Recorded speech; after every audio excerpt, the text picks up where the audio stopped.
What do Kemal Atatürk, Queen Elizabeth II, Steven Segal, Pope Francis, Zsa Zsa Gabor, and George W. Bush have in common? The surprising answer is that they have all hung out in Harbiye in central Istanbul, once home to the biggest cathedral in the Ottoman Empire, the biggest hotel in Eastern Europe, and the HQ of the Ottoman army.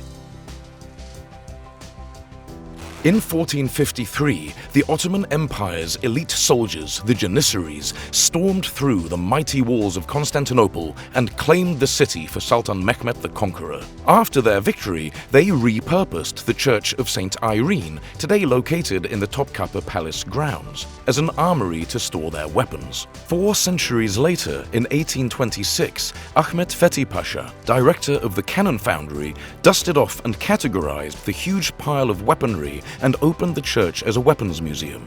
That same year, the Janissaries revolted against the military reforms of Sultan Mahmud II. Their rebellion was brutally crushed, leading to the execution of all 135,000 Janissaries, marking a bloody chapter in Istanbul's history.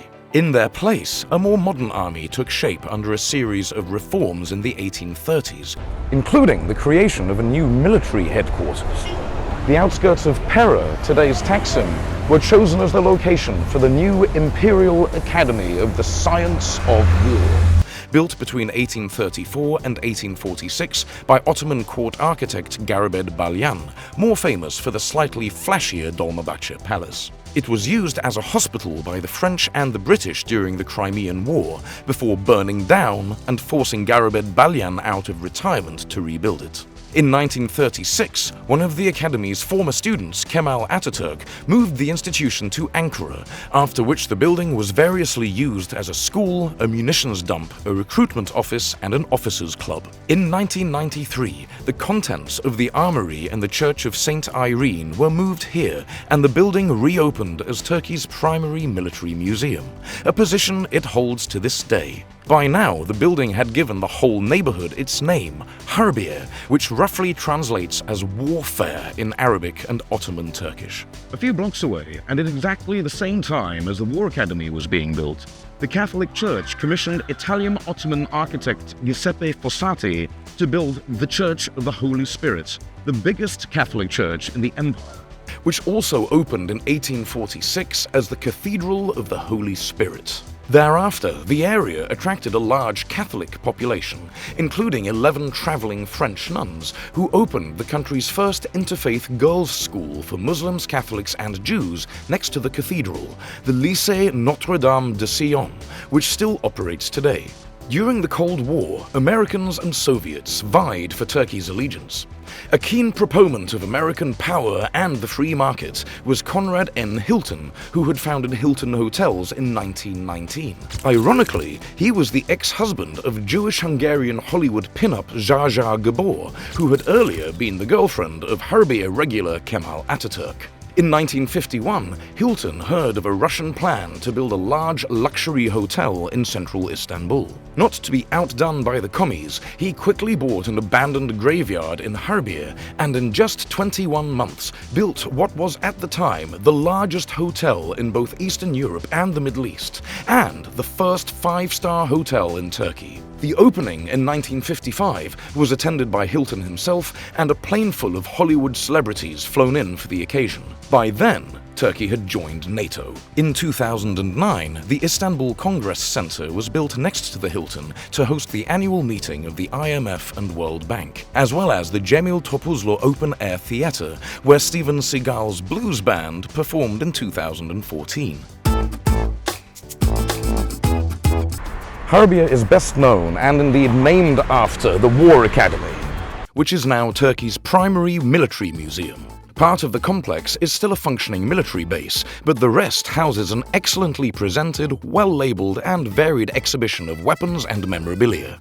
Highlights include the huge cannon used during the siege of Constantinople and the massive chain that the Byzantines stretched across the Bosphorus to hold off the Ottoman navy. The museum is also home to the world's oldest military band, the Mehter Band, the only survivor of the Janissaries revolt, which performs the same repertoire they did in the 1400s in the museum's huge auditorium, every day at 11 a.m. and 3 p.m.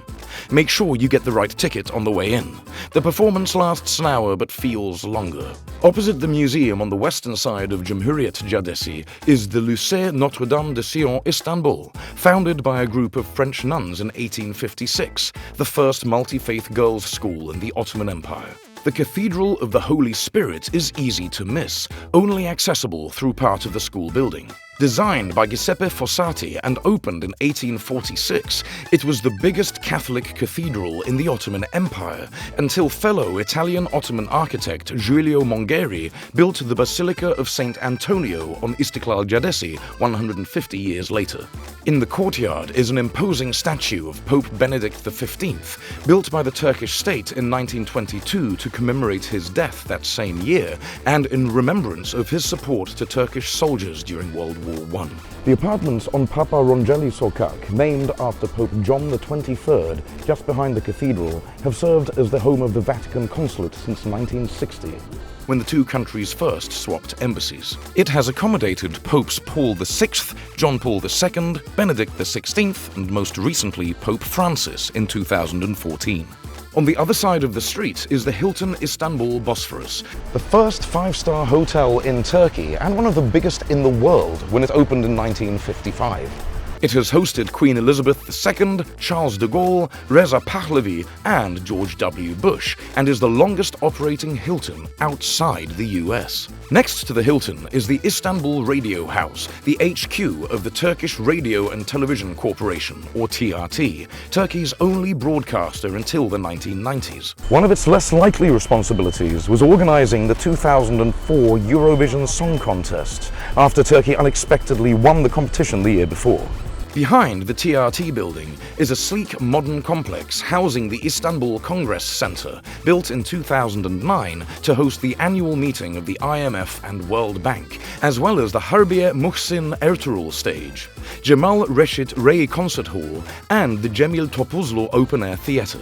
The architecture department of Istanbul Technical University occupies a stone Ottoman army barracks intended to protect the Dolmabahce Palace at the bottom of the hill. It was built by Scottish architect William James Smith, also in 1846, before he moved home for his next building project, Balmoral Castle, where Elizabeth II passed away in 2022. Harbiye is not a culinary hotspot, with its fancier neighbors hogging most of the foodie scene. But for a hearty selection of Turkish ev yemekleri, or home cooking, go to Kuruktabak. Or for something completely different, next door, Indonesian Dharma Wangsa serves up the best beef rendang in town. Harbiye is surrounded by several better-known neighborhoods for which we have made separate videos. To the north, Kurtuluş, Bomonti and Osman Bey are lively, up-and-coming areas with great nightlife, while Nişantaşı rests on its claim as being the fanciest neighborhood in town. Beşiktaş and Dolmabahce Palace are reachable via a pleasant walk through Maçka Park to the east, while Taksim and the rest of Beyoğlu is a 20-minute walk south. Harbiye lies between the Taksim Square and Osman Bey metro stations on the M2 line, while many buses and dolmuşes plough up Cumhuriyet Caddesi and down towards Beşiktaş. At the far south of Harbiye, in the neighborhood of Talimhane, is central Istanbul's main hub for airport buses to both Istanbul Airport and Sabiha Gökçen.